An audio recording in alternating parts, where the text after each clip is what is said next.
When I was a little girl, my biological father made me a promise. He told me that when I wrote common entrance, he would send me money. Hello, my name is Athena and welcome to part 2.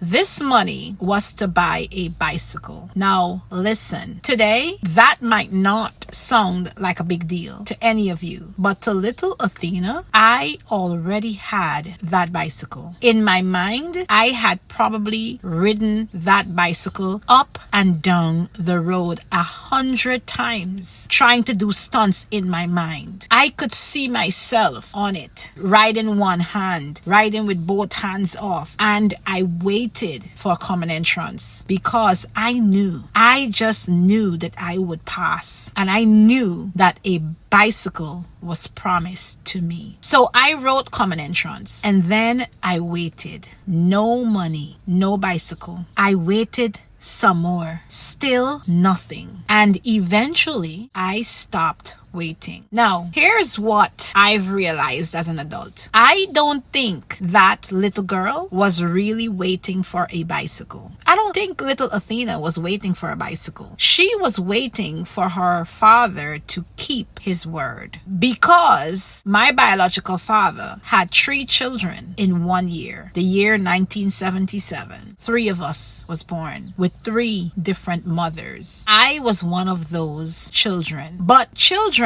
don't understand adult relationships. So at that time, I didn't know anything about the decisions adults were making. All I knew was that is who contributed to my life in this world. And when your person makes you a promise, you believe him because this is the person that contributed to your creation. Years later, I would have to reconcile something very complicated about this man, because the same father who didn't buy that bicycle would eventually buy me one of the most beautiful wedding dresses I've ever worn. I felt like a princess. When I stepped out of the car, everyone looked at me. And then later on, after that beautiful dress, he also changed the trajectory of my life by sponsoring me here in the United States of America. Because of him, I am a citizen. So no, I'm not going to sit here and tell you he never did anything for me, because that is a lie. That wouldn't be the truth. Our story is much more complicated than that. There were moments of disappointment. There were also moments when he showed up in ways that changed my life. And eventually, our relationship would fall apart after I decided to publicly speak about my experiences. But that's another episode. Don't let's rush the gun, because there's something else you need to know before you understand this story. When little Athena was wondering about her biological father, there was another man in her life. A man